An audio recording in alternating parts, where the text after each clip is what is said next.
I'd like to call the meeting of the Terrebonne Parish Council on Wednesday, February 7th, 2024 to order, and I will be doing the invocation and pledge of allegiance. Please rise.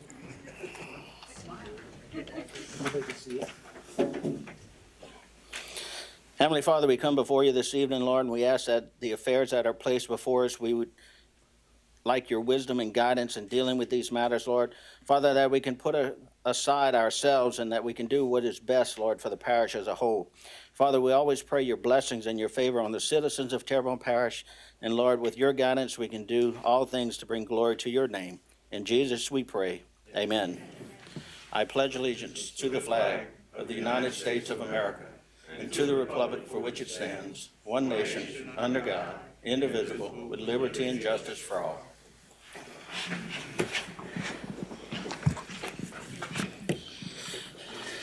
Ms. Smith, may we have a roll call, please?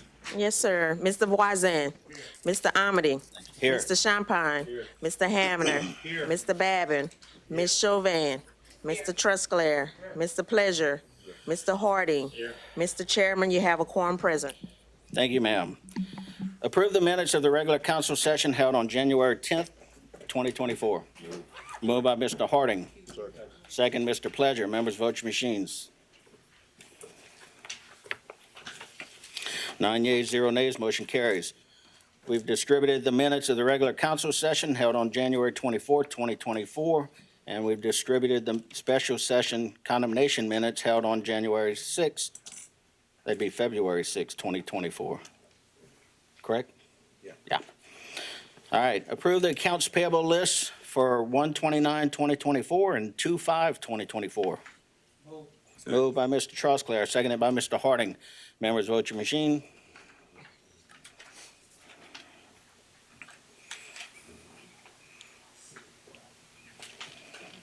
Nine yeas, 0 nays, motion carries. Item 1, general business. A is a proclamation supporting Terrebonne Parish's domestic seafood industry. Ms. Chauvin?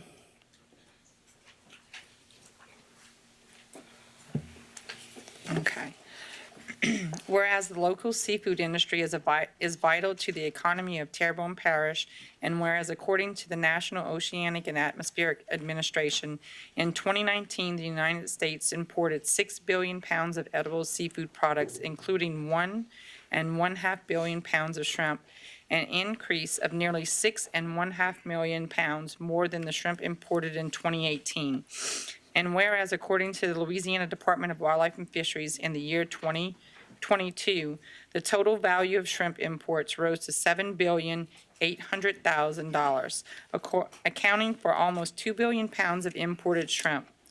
And whereas it is estimated that over half of the imported seafood consumed in the United States is from aquaculture or seafood farming rather than wild-caught seafood, and whereas because imported seafood is not held to the same standards as domestic seafood, domestic fishing industries are put at a distinct and significant disadvantage commercially, and whereas unfair competition allows foreign competitors to flood the Louisiana market with seafood harvested under intensive farming practice while devastating local industries and coastal communities built around them.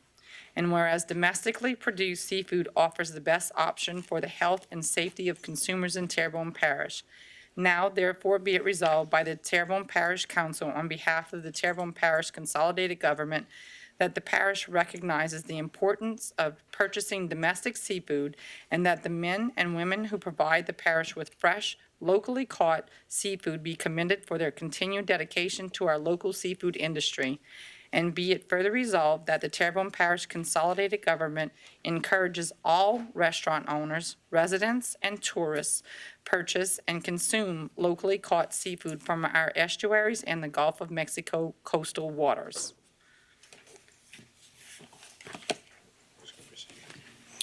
We have someone coming to receive this? They didn't come. Julie and them didn't come. They couldn't make it. We'll get it to them. Okay. Let me just take a moment. We have a gentleman that's here with us tonight that served an elected office. I just want to embarrass him for a minute. Mr. Guy McGinnis, former parish president of St. Bernard, is with us in a new role. So welcome to Terrebonne Parish, sir.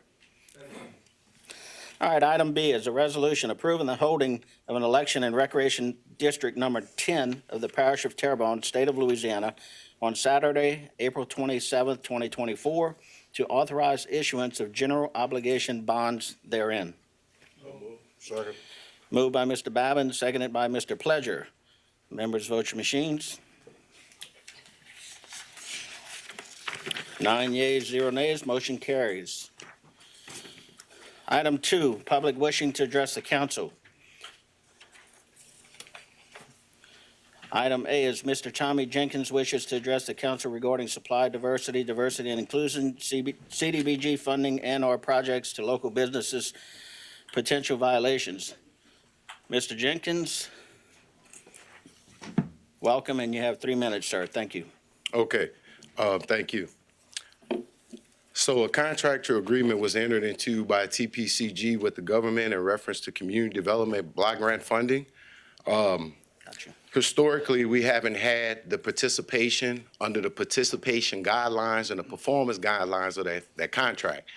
We haven't been including under Section 3 local participation, which would be local business entities by low and very low income businesses, and also local residents to have job placements as employees on these projects who are low and very low income individuals. There's no community outreach events. This results in a direct breach of contract. I perform these contracts all over the country, from Puerto Rico to North Carolina, Restore Louisiana. I work for all the big prime contractors. I've been federal contractor since I was like 20 years old. So I have to perform these contracts under a certain standard. That's how I know when it's not right. There's no supply diversity plan. There's not a supply diversity board. There's not a consultant to make sure supply diversity board adheres to the guidelines of the agreement. Mr. Wayne Thibodeau put supply diversity in place, but it was only for housing authority. We need to enact supply diversity and diversity inclusion within our local ordinance and our local laws to give our local businesses opportunity to perform, not somebody from Texas and California and Alabama and Florida, New Orleans, taking our money, running back with it, does nothing for the economy. We need the money here to replenish the economy and spend locally at least 3 times before it leaves the state. That's the only way it's gonna work.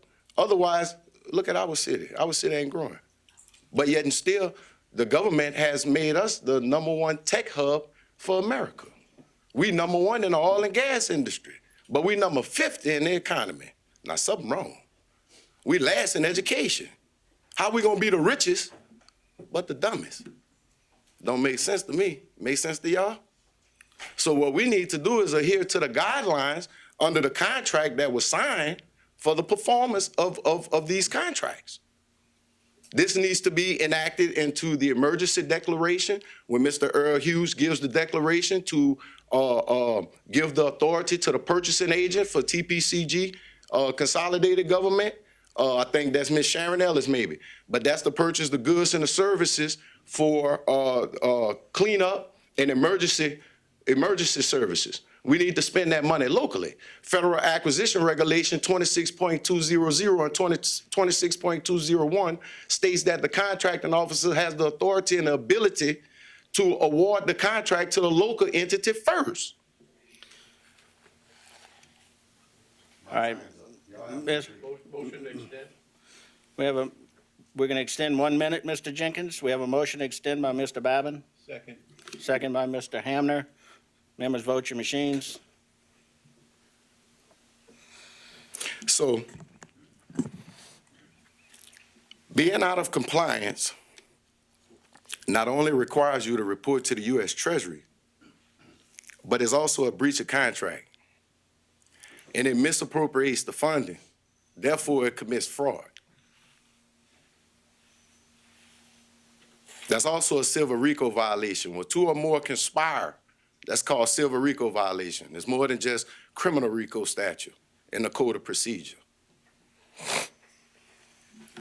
So we need to start doing the right things by our local businesses and our local residents. And we need to award these contracts accordingly. Could be to a CDC, It could be to a CDFI. It could be to a 501c3 as far as a workforce development group that's gonna develop these workforces. We have all the documentation. We have the National Association of Minority Contractors out of Washington, D.C. We have the National Black Chamber of Commerce out of Washington, D.C. We know how to form CDFIs. Only costs $250,000. I've been working for the government over 20 years. They taught me a whole lot of stuff, more than you could believe. So when I go and take these contracts for SLS in Puerto Rico, Citadel in Virgin Islands, DSW Homes in North Carolina, Ceres in Houston, U.S. Sweeping, DRC, Aptum. I put the fence up around the Civic Center for the field trip. Yeah. So I can tell you how to perform. I can show you. All right, Mr. Jenkins, I appreciate you coming and sharing this with us. And if you have some information, could you Well, sir. email that? Well, sir. Look, just real quick. I reached out. I sent emails. That- to meet with Mr. Bergeron. I got That's no feedback. that's fine, but you're in the The young council. lady who did You're in the good. council meeting, and this is a council. Yes, sir. So I don't mind meeting with you either. But that's what I'm saying. So you can get my email address on the website and my phone number, and I'll be glad to hear what you have to say as well. Administration's one part of this government, council's another part. Yes, sir. All right? Yes, sir. Thank you for coming, Mr. Jenkins. Item B, Mr. Clay Duplantis, Bayou Soccer Club President, wishes to address the council regarding TPCG Bayou Soccer Club and Bayou Country Sports Park. Mr. Duplantis called and said he was unable to come this evening, and we'll put him on another future meeting. Item C, as per speaker cards, in accordance with Section 2-07E of the Terrebonne Parish Home Rule Charter, the public will be heard and can speak for 3 minutes on any matter related to parish government without discussion or questions and answers on non-agenda items. We have with us tonight Attorney Suzette Bagnaris, who wishes to speak of criminal activity and public nuisance impacting her business operations. And welcome to the council. Could you please state your name and address for the record? Good evening. My name is Suzette Bagnaris, and I'm the owner of the Bagnaris Firm located at 1120 Lafayette Street here in Houma. Today was the grand opening of my Houma office, and it occurred with crime scene tape next door. As you may know, about 2 days ago, there was a violent crime that occurred right outside of my office at 5:30 p.m. When my staff, who is predominantly female, had just left the building. Since we have been renovating our office, which we purchased, and since we have been occupying it from my window of my conference room, I can daily see prostitution and drug dealing going on outside of my office. The red brick building that is right next door to me at 1104 Lafayette is supposed to be vacant, but it is fully housed with prostitutes and drug dealers who are conducting business all day long. I've already called the police department because an extension cord was run from that building to my office to give them power to conduct their business activities. I have to say that the police chief was great, and the response time was within minutes, and they handled it immediately. But I'm also witnessing prostitution and drug dealing that is the source of which is coming from the white apartment complex 2 doors down from me. Now, we've been renovating this office for a year, so I have been there consistently, and I have been able to locate the source of the problem. And that's the problem.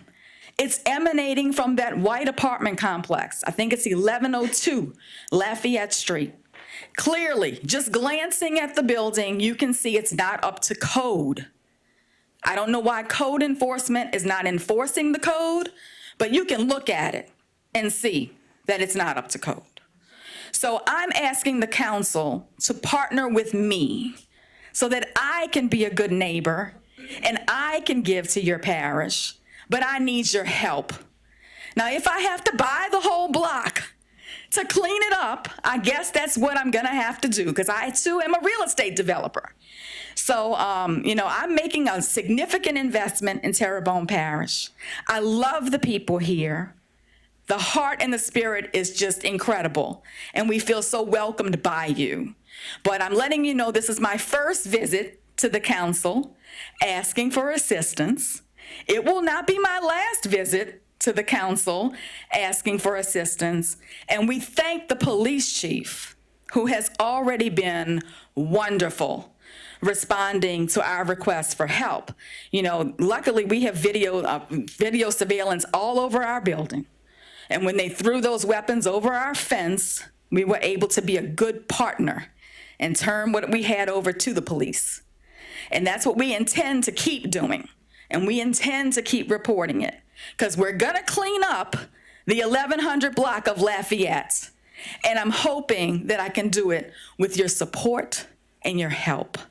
Because it's, you know, it's an investment we've made in you, but I need you to make an investment in us. So thank you very kindly for your support. Mr. Harding? So well said. We have a topic that's coming up later on in our on our agenda, and I feel you. It used to be in my district. It's not in my district anymore. But then originally, when you first started to do so, we were concerned about that, and we see what we're going to operate with. And I'm sure that presentation of your heart and your investment in Terrebonne Parish, we as Terrebonne Parish receive you with warm, heartfelt welcomes, and make sure that I'm going to do the best that I can do. Thank you. Ms. Chauvin? As she spoke about 1102 Lafayette Street, and she talked about the apartment not being up to code, is that something for Mr. Pulaski that you can, I guess, expound on, or have someone visit and do what needs to be done on that part? One, I want to thank you very much for investing where you're investing, and for coming in to let us know. Thank you. Mr. Pulaski? Thank you, Mr. Chairman. So I'm checking on the history to see what we have, both from a nuisance abatement standpoint as well as from a building permit and renovation standpoint. So I am seeing that there's derelict structure files, there's tall grass, there's junk and trash. So I need to check and see what the status of these are. A lot of them are closed at the moment. And as far as the property maintenance code that we were discussing last night on another property, not far from this site, actually. Yes, I'll be getting with my chief building official on that tomorrow, and we'll go take a look at this one, because we have a follow-up on that other one, so. Thank you, Mr. Pulaski. Mr. Parish President Bergeron?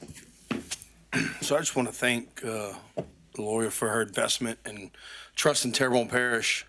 I can tell you that we've had conversations since I've been in office every day about nuisance and abatement. I know we're in conversations working with the council to actually modify the way the nuisance and abatement ordinance exists today to where we can hold more business owners or property owners accountable for their properties. And I think people should realize that that is it's not a right, it's a privilege. And then we have to make sure we are good stewards of our community.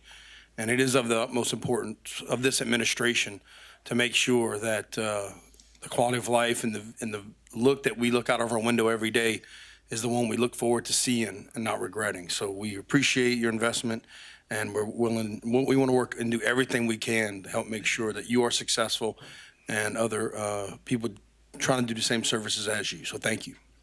Thank you, Mr. Bergeron. Mr. Travion Smith, are you here? Yeah. Are you wanting to speak at the later discussion? Yes, that's right. Okay, because it just said other. I didn't know if you wanted to speak at this point or you were waiting to speak when we bring up the crime discussion later.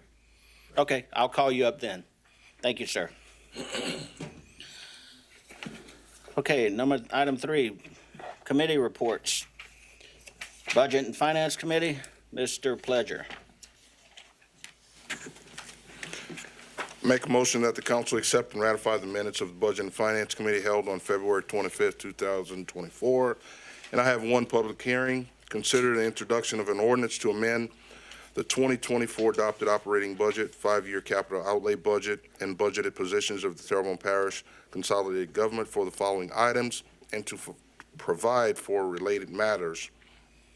Item number 1, Bayou Country Sports Park, $5,000. Number 2, Bayou LaCarpe Drainage, $4,425,000. Number 3, Houma Downtown Development, $143,362. Number 4, Houma Downtown Development, $14,684. Number 5, Animal Shelter, $1,000. Number 6, Restoring Louisiana Marshes, $1 million. Number 7, General Fund Accounting, $70,052. A, transfer grant writer grade 206 and calling a public hearing on Wednesday, February 28th, 2024 at 6:30 p.m. I have a motion by Mr. Pleasure, seconded by Mr. Harding.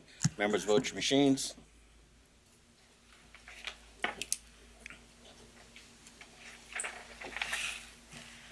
Nine yeas, 0 nays, motion carries. Item B, Public Services Committee, Mr. Babin. Thank you, Mr. Chairman. I make a motion that the council accept and ratify the minutes of the Public Service Committee held on February 5th, 2024, and I have one public hearing. Consider the introduction of an ordinance authorizing the parish president to execute a right of use agreement between Terrebonne Parish Consolidated Government and Derek and Heather Shillette for the property that bears a municipal address of 110 Beth Ann Avenue, Montague, Louisiana, 70377, and call a public hearing on Wednesday, February 28th, 2024 at 6:30 p.m. Second. Who made the second? We have a motion by Mr. Babin, second by Mr. Champagne. Members, vote your machines. 9 yeas, 0 nays, motion carries. Item C, Policy, Procedure, and Legal Committee. Mr. Hamner, turn your light on, sir. Thank you. Thank you, Mr. Chairman. I make a motion that the council accept and ratify the minutes of the Policy, Procedures, and Legal Committee held on February 5th, 2024, and I have no public hearings. We have a motion by Mr. Hamner, second by Mr. Harding. Members, vote your machines.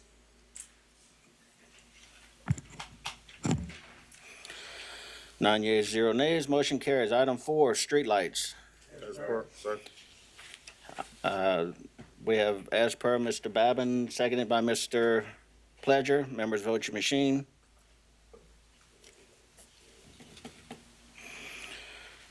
Nine yeas, 0 nays, motion carries. Item 5, notices of meetings. Item A is approve attendance of the 2024 PJAL convention to be held on February 28th, 29th, and March 1st, 2024 at the Golden Nugget Hotel and Casino as per current travel policy. Have a move by Mr. Trosclair, seconded by Mr. Babin. Members, vote your machines. 9 yeas, 0 nays, motion carries. Item B, approve attendance of the 34th LAMSA Annual Spring Conference to be held on March 20th through the 22nd, 2024 at the Margaritaville Resort and Casino as per current travel policy. Move Mr. Babin, second Mr. Trosclair. Members, vote your machines.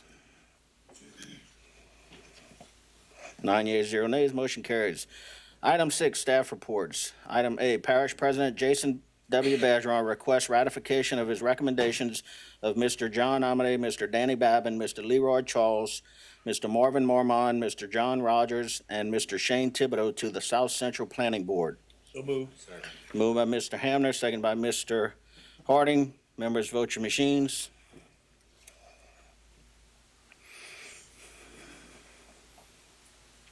Seven yeas, 2 abstentions.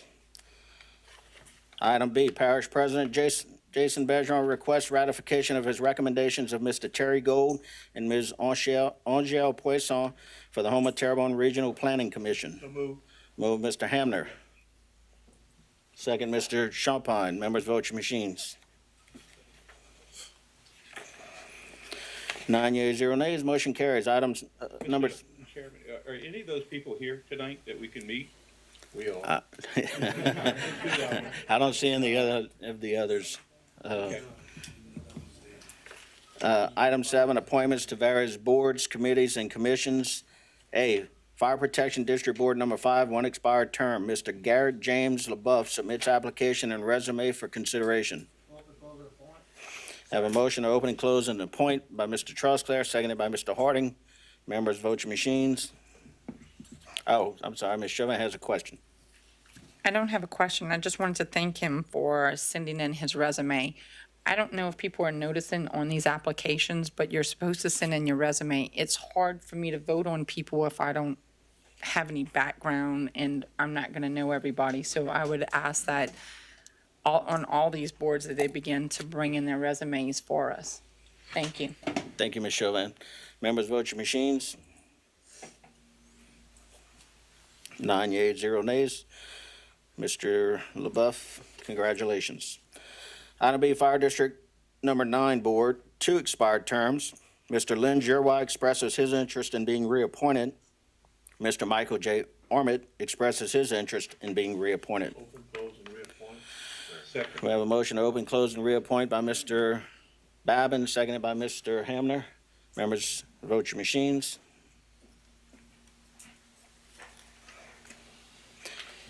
Eight yeas, 1 abstention. Motion carries. Item C, Fire Protection District Number 10 Board, 2 expired terms. Mr. David K. Charles expresses his interest in being reappointed. Open, close, and appoint, and hold the other over. We have a motion to open, close, and appoint and hold the over by Mr. Pledger. Who seconded? Danny. Danny. Mr. Babin.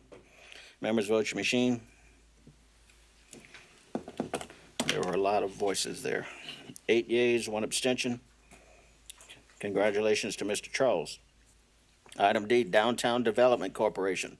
1 vacancy representing the Chamber of Commerce due to a resignation and 5 expired terms, each representing the following entities: 1 representing the Parish Council, 1 representing the Historical District, 1 representing the Downtown Merchants, 1 representing Arts and Humanities, and 1 representing the Garden Clubs. Mr. Brian Bunn, representing the Chamber of Commerce, submits application for consideration. Ms. Kay Thibodeau, representing the Terrebonne Garden Club, submits application for consideration.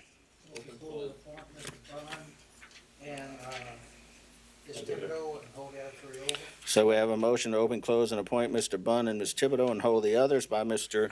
Charles Clare, seconded by Mr. Babin. Members, vote your machines. We don't have any. 8 yeas, 1 abstention. Chairman, are any of these new appointments here by any chance? I don't see anybody. The item 8, monthly engineering reports. As per Mr. Babin, second Mr. Pledger. Members, vote your machines.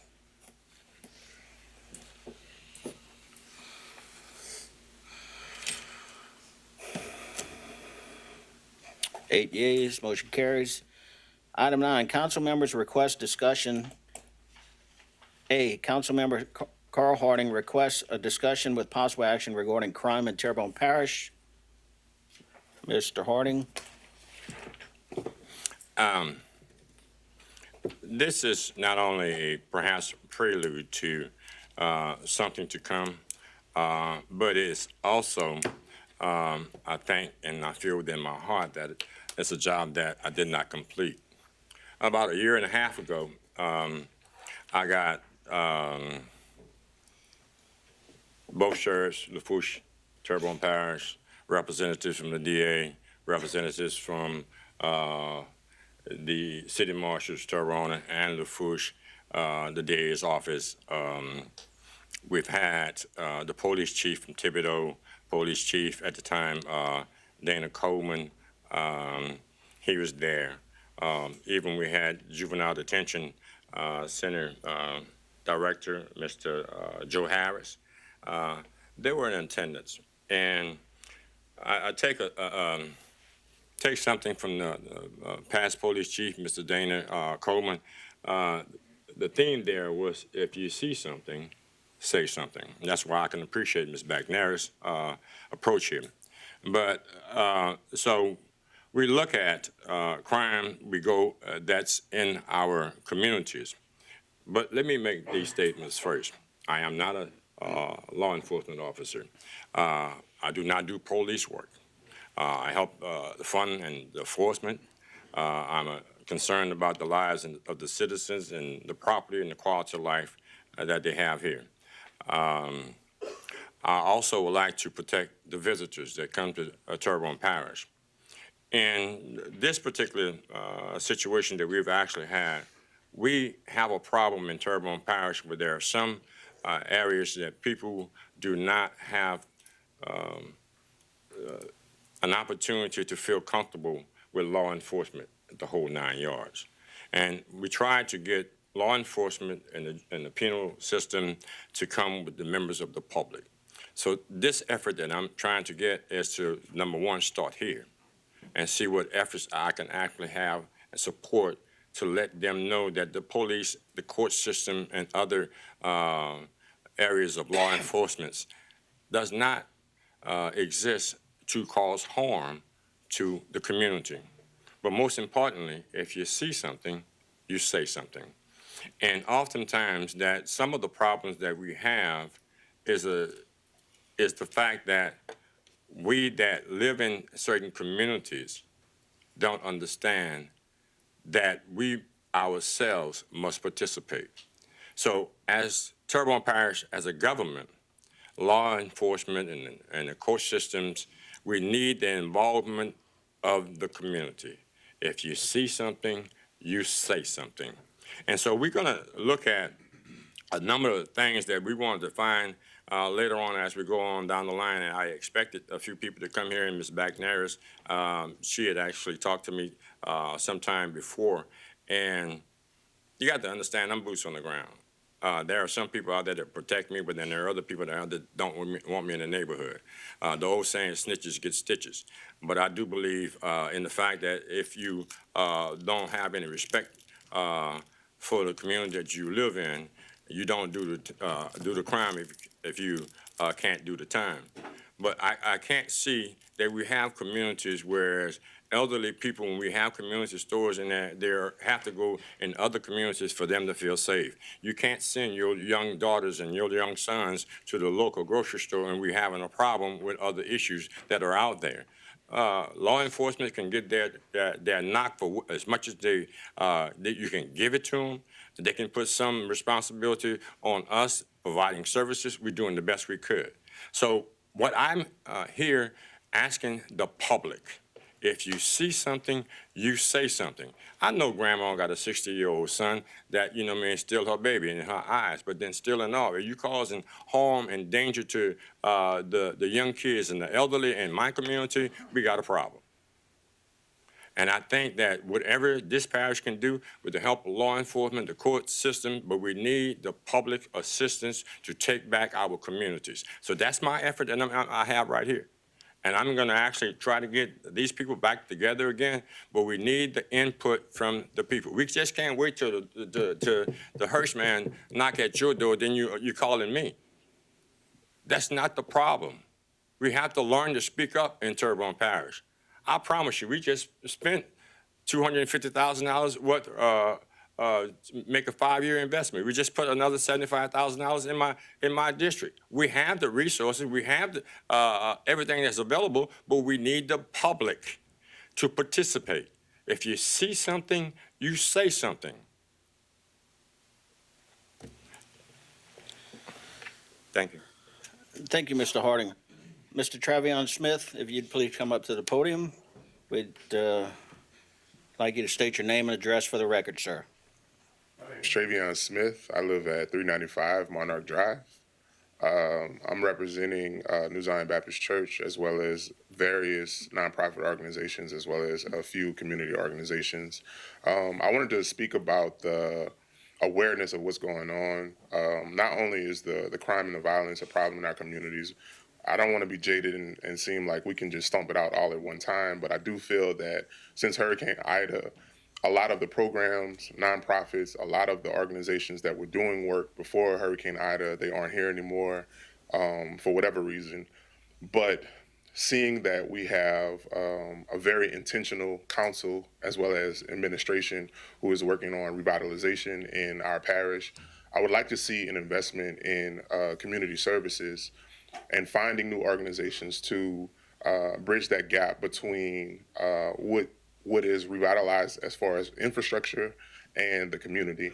I feel that these community organizations provide a proactive solution to violence and crime, and working with the council as well as law enforcement, that's kind of reactive. I think we need to meet the problem where it's at and find ways that we can either get children off the street before they make those decisions to end up in a life of crime, or we can provide services for those who feel like I have no other choices, I have no other options. This is the only life that I know. I work very closely in a lot of underserved communities, and I feel like a lot of the crime and violence is due to normalization. A lot of these kids feel like, well, this is the only life that I know. This is the only thing that I know how to do. I'm just having fun with my friends, whatever the case may be. But we have to do something to not normalize it. And I think if the parish continues to turn a blind eye and only focuses on infrastructure, the crime in Terrebonne Parish will only get worse. It may start or stem in some underserved communities, but as time goes on, that is going to affect everyone in every district. So I'm here to just bring awareness to that and ask that the council do whatever possible to provide assistance to community organizations that want to help. I see a lot of grassroots organizations trying to move. They don't know where to start. So maybe if we had some outreach to give a little understanding of how the process works to partner with the parish, I think that would be a great help for us. So as I see things, I just want to bring it to the attention of the council as well as the administration. So I got. Mr. Smith, we appreciate that. I was asking Mr. Harding if y'all have had any conversations, but I think you should be brought into the conversation with your knowledge and your passion for the community. I think when he has that meeting, it might be good for him to do that as well. So thank you for coming out tonight and sharing your heart. And know that, we're keeping this conversation going so it doesn't get pushed to the side. A lot of times we get busy with natural disasters and things like that, and we lose track of what we were working on. But thanks to Mr. Harding, we're keeping that going. And I appreciate that. I spoke to the chief earlier today about some ideas that he has. I think it's great. So as long as you guys keep working on it, I'll be here for any assistance that you need. Thank you, sir. You want to speak first? Mr. Harding. Yes, Mr. Smith, I actually got a tentative date for New Zion, and I have spoke with him rather briefly. He's also the chairman of the Diversion and Inclusion Committee that we've had, and we need to get back with that also. One of the things that we have to have, there's a disconnect with a certain sector of people, and I think the target area, which would be going to the New Zion Church, and I thank you, Pastor Gilton, for actually accepting the day with that. That group is, well, actually, it's two groups. The 20 to 40-year-old group, because they feel disconnected from what's going on right now, the everyday livelihood. I spoke with Judge Hagan, Judge Eleanor, and Judge Pickett. We're trying to target also with this forum that we're going to be going through is to have the target area with the detention center with these kids before they get to be 14 years old. We want to actually create programs, and some of these programs that we actually spend money on, we got to actually put those things where we invest in our children. So that's what we're going to be targeting as we go forward. In the future, Mr. Smith has been somewhat of an ant around some sugar in Terrebonne Parish, so he's been doing a great job. You'll see him some of everywhere that Terrebonne Parish has something going on. Thank you. Mr. Charles Clare. Yeah, thank you, Mr. Chair. I'm going to kind of just piggyback a little bit what Mr. Smith said about, crime, solving crime is not going to be an overnight thing. I think we need, my thing is we need to start addressing, trying to get our younger group, children in elementary school age. That's where they're impressionable. That's where we need to start training these kids and showing them what we need. Councilman Babin and I are the two old folks up here, and I'm sure he remembers when I was in elementary school, we had a junior deputy program.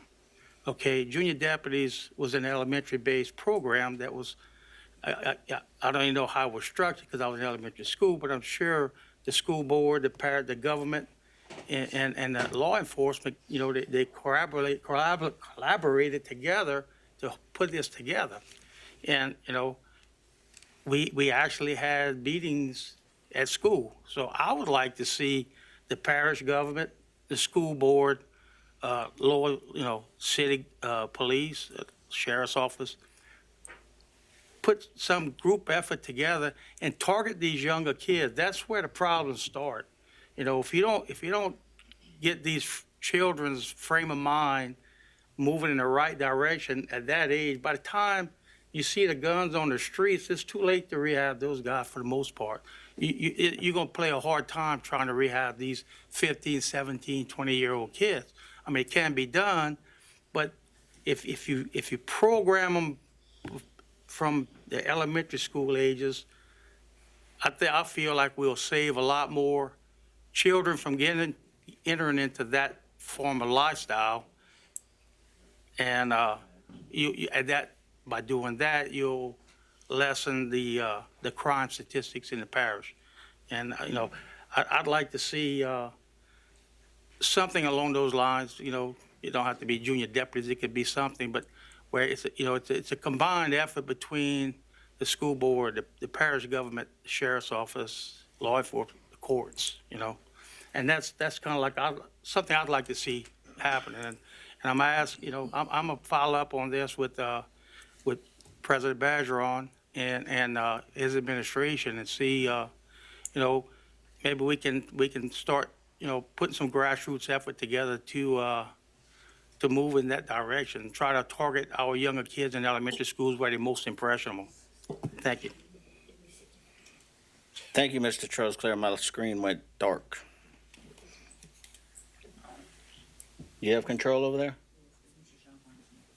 Mr. Champagne? I thought it was Ms. Chauvin. Yeah. Turn her on, please. I have no control.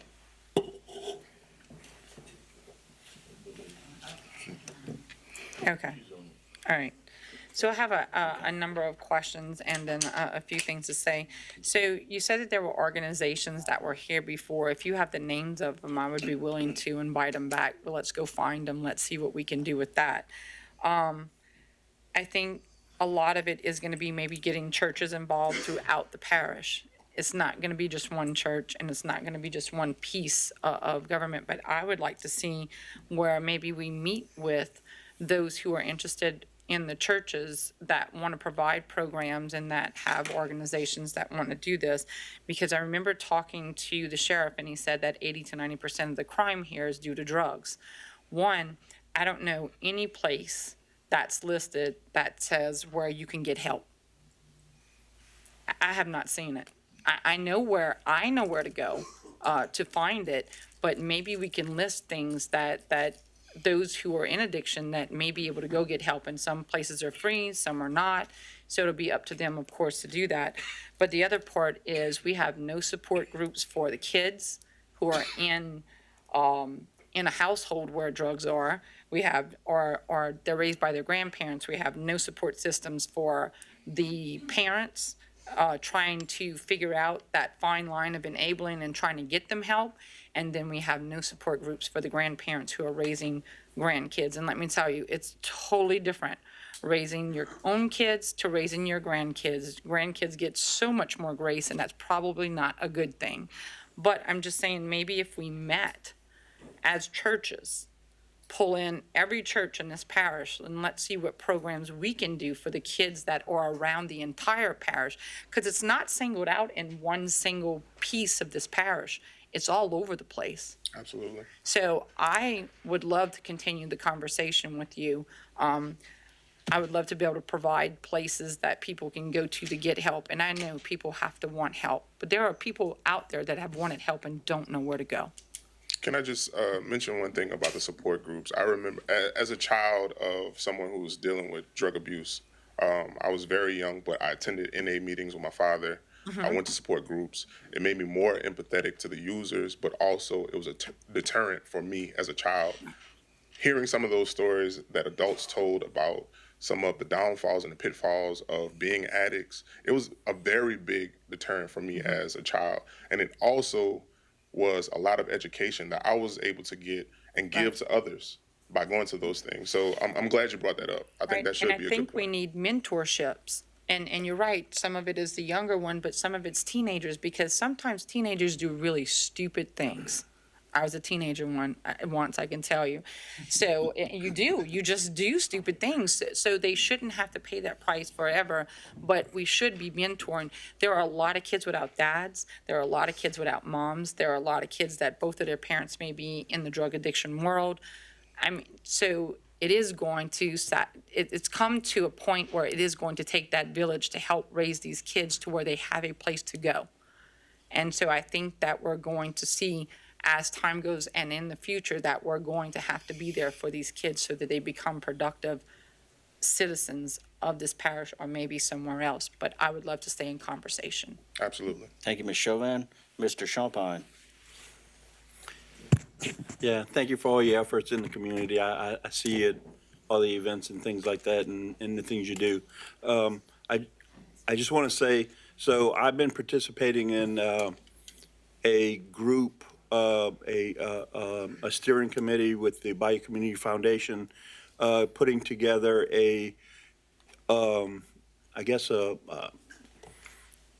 like a forum locally that we're planning to address the gaps in mental health treatment and substance abuse treatment in the region.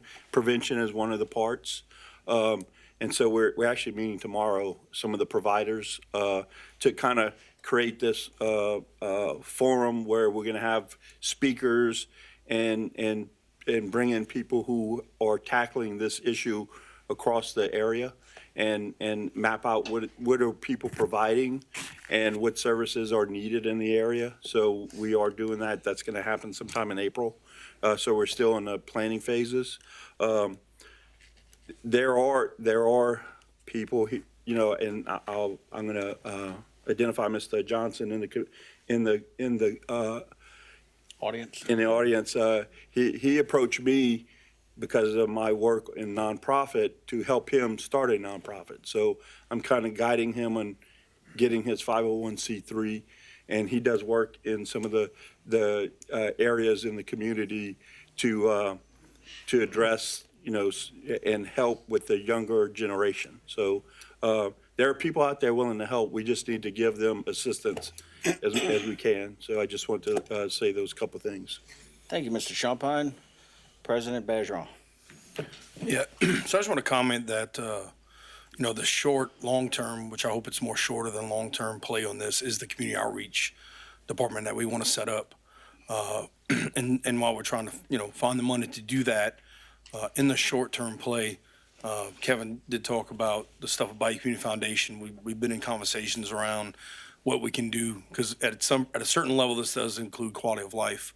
And the Bayou Community Foundation's having a summit in April to have these conversations on mental health and drug use. We also had internal conversations with departments in one of our staff meetings about who handles the drug problem. Like when it comes to a drug problem, where does that fit inside the departments in the organization? With it falling in housing, and we actually have a person that put on a mental health expo last year. The conversation with the community outreach department came from the fact that nobody was able to attend that, and we have to bring the resources out into the community. And so I think with that and us pushing towards that goal, I actually want to bring up Mr. Jim Lindo from a quality of life perspective. There's some initiatives that we've already talked about and that he's looking at, and there might be some opportunities there. So if Jim could share with us. Mr. Window, if you could step up to the podium, please. Hi, Jim Window, Director of Community Life for Terrebonne Parish Government. As Parish President Bergeron said, we have had some internal talks, and there are plenty of things that can be done with the help of the community, which is exactly what we're talking about. The nonprofits and everything in there. Quality of life no longer is just inclusive to recreation, which is what we were limited to on a government level before. We've had conversations about starting new projects. We've been in touch with numerous, and I'd say at least a half a dozen as of now, nonprofit organizations such as scouting organizations, a few other groups that do mountain biking and off-road biking and running, things that the parish has never had their hand into, that we're trying to reach out and include those things as far as quality of life. Before I came on as administrator of Parks and Recreation about 5 years ago, for about a year and a half, I ran the girls softball complex on Martin Luther King. And a few people contacted me about their children who were in trouble with the law, with school, with the court system. And I offered, with, administration's approval, to offer court-ordered community service for the minors because they were limited to where they could do their court-ordered community service once they were in trouble. So I got them on the backside. I wasn't able to make an impact on the front side, but on the backside. So I took a lot of these kids and had them back up my staff that was working at the ballpark as far as scorekeeping, timekeeping, getting them off the streets, letting them do their court-ordered stuff. But after, they also emptied the garbages and picked up trash. And we're talking about a 6-year gap here since I've done that.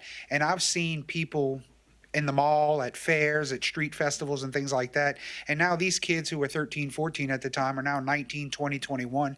And they'll come up to me and shake my hand or hug me. And of course, I don't realize them because they've grown and I'm still an old man.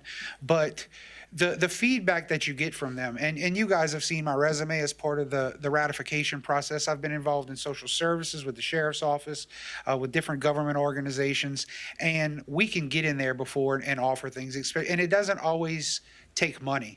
It just takes thinking outside the box. It takes, if you see something, say something.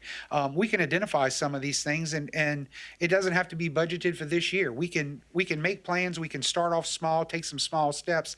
And I think if the public sees that we are behind it and we're a united front moving forward, offering these small things, we'll get better buy-in with participation, referrals, and we can get some of these nonprofits who may have moved out or may have disbanded because of lack of personnel involved in them back involved, and really get to these children before they get to that point of court intervention or law enforcement and things like that. So I just wanted to reiterate a little bit, the whole quality of life thing is not just athletics. We're expanding to esports for those people who are not very athletic. We're doing other things as far as campgrounds to support scouting and things like that take very little money but can make an impact to get in those children's lives ahead of time and steer them towards something productive. So if any community organization, any church group needs any assistance from me, I'm open to that. We can get together. I believe there's dialogue and there's availability to discussions between council, between administration, between my department and divisions, that we truly have people in place that can make a difference if we combine our strengths and move together. So if you're one of those church groups or youth groups or school groups, please contact me. We can put something together. I can get with administration. I can get with council if needed, get it adopted as a parish program, and we can run with it. It's, the sky's the limit. But I want to thank you guys for that, but also let the public know that a lot of people are still referring to athletics as TPR, and we've grown past that. We have plans, we have things that we're trying to get done, and with the more people that we get involved and the more help we get, the easier it'll be to pull that off. So thank you guys. Thank you, Mr. Wendell. Mr. Harding? Yes, and then I'm gonna yield a little bit too. And Mr. Champagne, I know you work with over the McDowell and Mr. Travion Smith. They have a group over at New Zion, and that's part of the things that oftentimes in the community is the resources. Which door do we go through, and what's behind that door? So what I see that we can actually do is the resources that you have, and the some of the things that this younger group that's at New Zion. We can get together and we can actually create some language together. And sometimes when we are in government, the elephant in the room is the fact that we are different and we are diverse. And by that being so, as a fact, we all need to be in the same room. Ms. Kim put it correctly. I read this book all the time, and it says it takes a village to raise a child. It's all about responsibility for what's happening within our parish. If you want to say something about my hometown, originally I'm from New Orleans, so you look at, we don't tackle this now. It used to be, you look at night and you got crime in New Orleans. Now you got crime in the middle of the daytime. So we can be proactive in this city and the opportunities that we have right now, because if it's in my backyard and at my front door, and you sit back thinking it won't come to yours, just sit back and think that. So Ms. Bagnaris wanted to speak again, and I'm sorry for being such a hog about this, but then he was going to let us speak again. I just wanted to suggest to the council that you look at executive order on advancing racial equity and support for underserved communities through the federal government.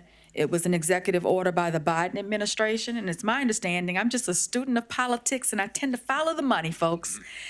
There should be about $120 million that should be available to this parish to form policies and procedures geared toward developing programs for underserved communities.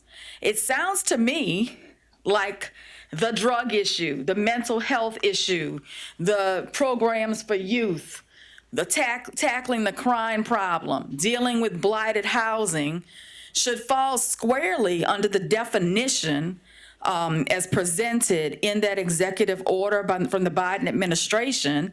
And it's my understanding, because I do follow the money, that there should be about $120 million available to this parish to develop programs that should be able to attack all of these things. And it seems to me that the council could develop a commission to, one, study the need, two, identify the nonprofits that would be an arm of the government, and determine the best use of funds to develop a multifaceted approach that would deal with housing, medical, education, recreation, all of these things that we've heard discussed tonight, because the underserved population, as defined in the order, is exactly who you're talking about tonight. So, I just throw that out there. It's the executive order on advancing racial equity and support for underserved communities through the federal government. If you go on whitehouse.gov and you look at the order, it was enacted, I believe, in 2021, but I tend to be a student of politics. I come from a political family, and I tend to look at budgets. And there's about $120 million that should be at this council's disposal to attack this problem. And I'd be happy to help you find the money and implement it. And we like getting our tax dollars back in our community. Ms. Chauvin. Ms. Bagnaris, I would love to work with you on that because I think that it's going to be important that we know exactly what to go after and where to put it at. It's one thing to find it, it's another thing to use it properly and to make it stick in using it.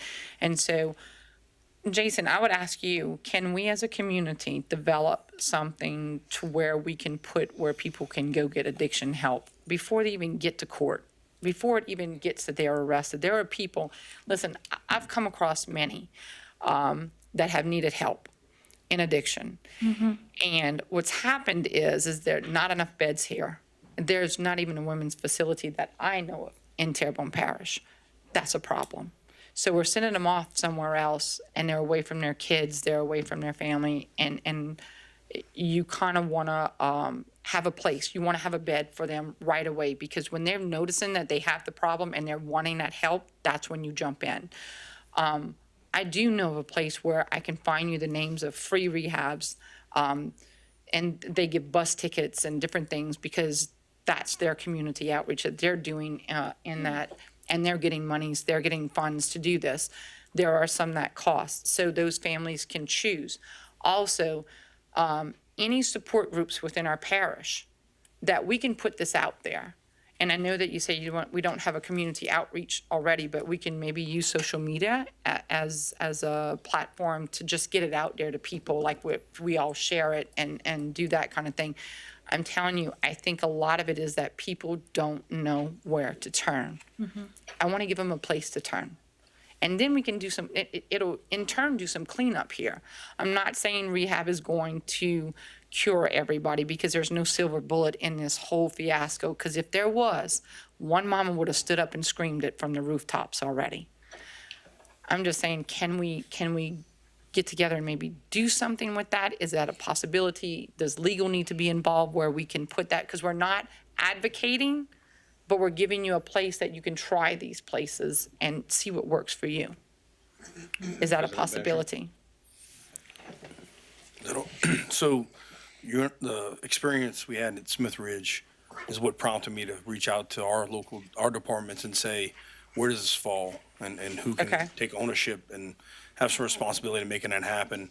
That led to the conversation with Jennifer Armon on the deal they're gonna have. I actually looped Kevin in because we've been having conversations of what we could do with the ordinance related to panhandling and homelessness. And so, I think all that does come together. And so, we're ready to have that conversation, get some stuff done, get the right people in the room and solve some issues. And so, it is important to our administration to work on this because, again, I feel it all kind of comes back on that quality of life conversation. And so, whatever we could do to publicize resources, make sure people know, before I took office, we had conversations and brought some homeless groups together to find what the gaps were.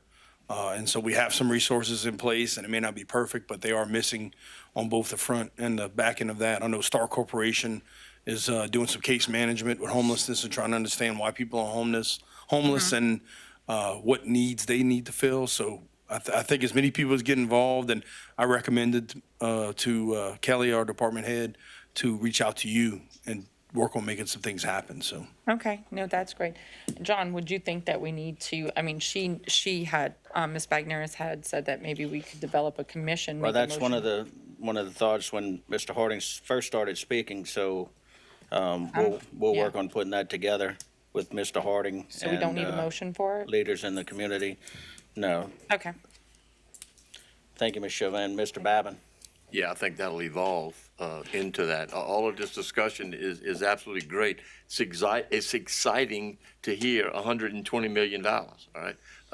I was going to speak on just drug fine money and seizures that are here. I don't know what legislation needs to be involved in that, but just here recently, we purchased some vehicles through fine money for Houma Police Department.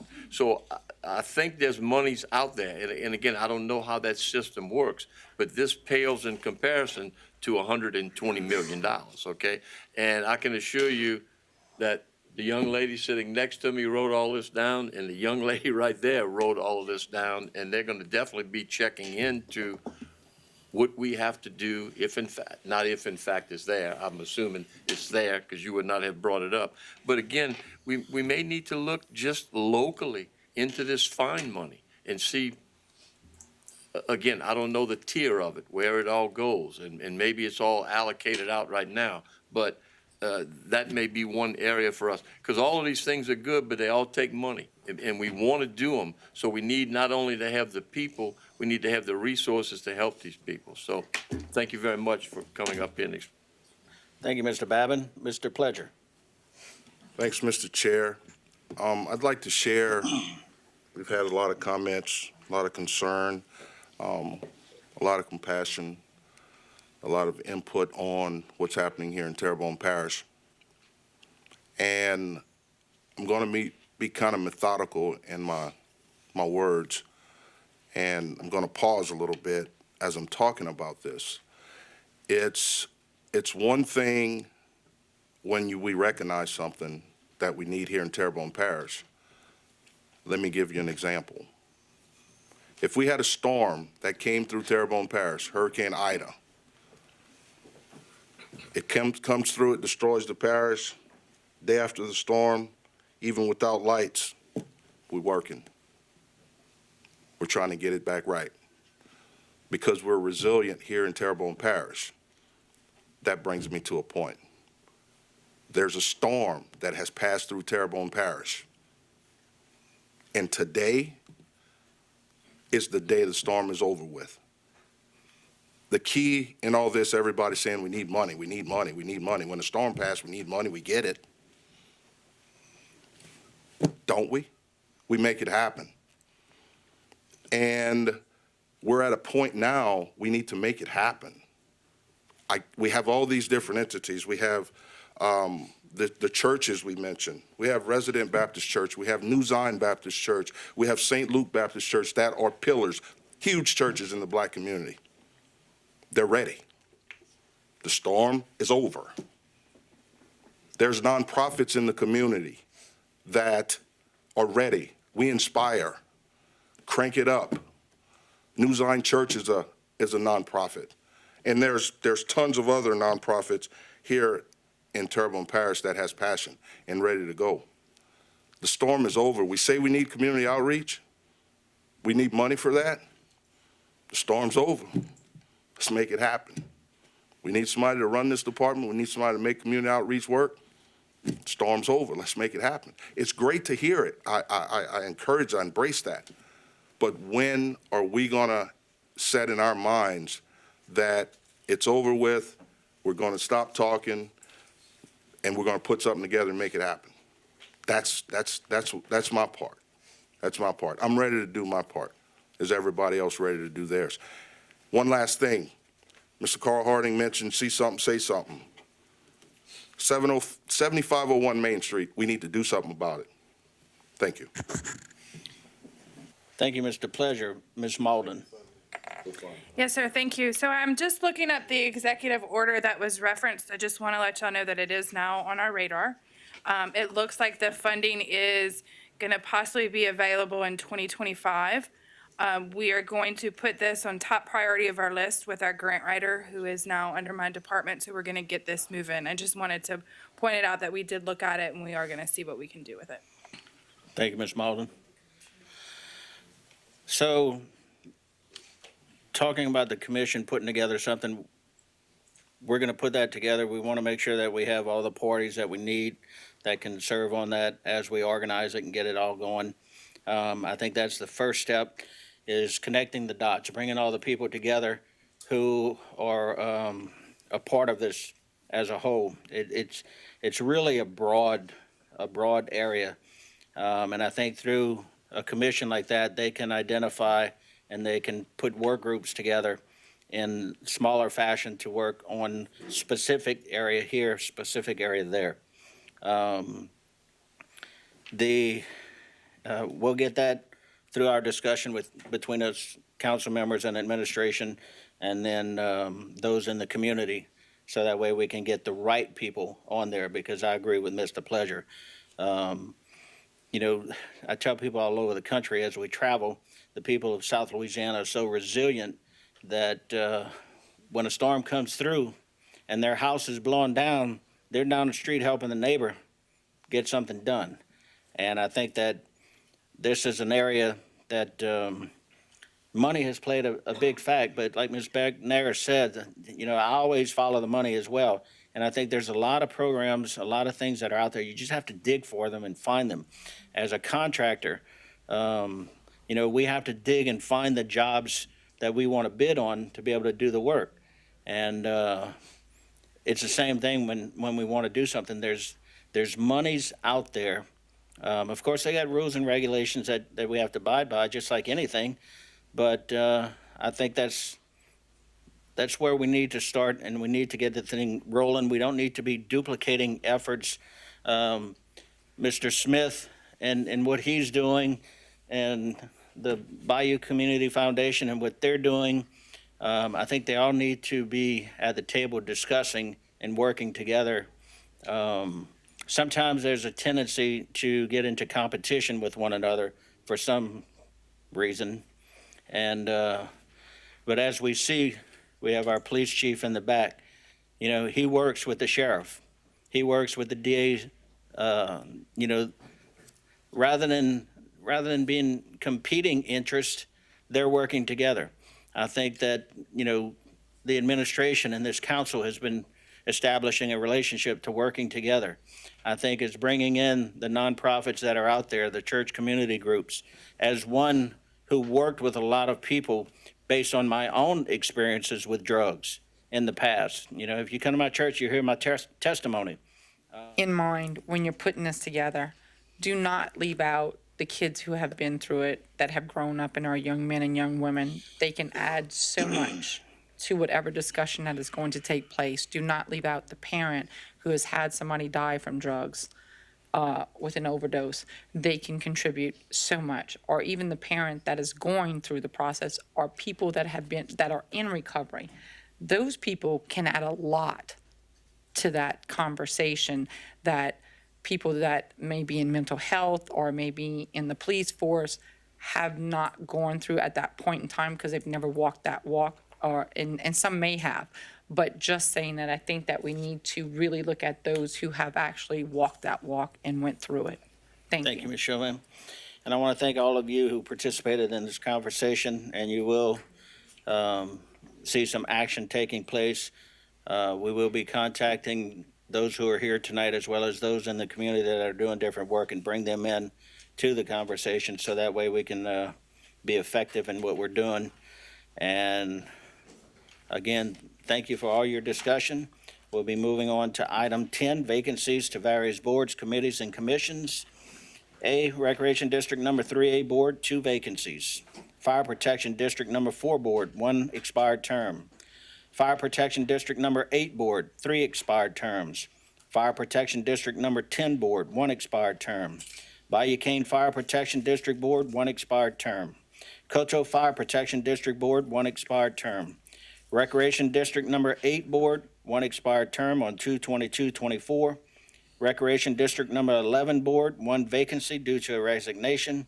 Terrebonne Parish Tree Board, 1 expiring term on 2/23/24. And to the public, if you're interested on serving on any of these boards, you can find the applications on the parish website, tpcg.org, or you can call the council office and they'll guide you through it. Item 11, announcements. Mr. Parish President, you have any announcements? Council members. Mine is really that I just want to announce that we're going to have an Easter egg hunt down in Chauvin on March 9th. So it is open to the public. We have a lot of businesses that have given to it. It's games, arts and crafts, lots of fun for the kids. We just want a really good family, fun-filled day, so you're invited. Thank you, Ms. Chauvin. Mr. Charles Clare. Yes, I just want to just let everybody know, as everybody does know, we in the middle of Mardi Gras season. I'd like to invite everybody to enjoy the Mardi Gras parades and festivities that we offer in Terrebonne Parish. Really, request that everyone drink responsibly. Don't drink and drive. If you're going to come to the parades and drink, have someone drive you home that's sober. But in that way, everyone can enjoy Mardi Gras without worrying about getting hurt and by a drunk driver, careless, being drunk. So enjoy Mardi Gras, and I love Mardi Gras. I rode last Friday, great ride.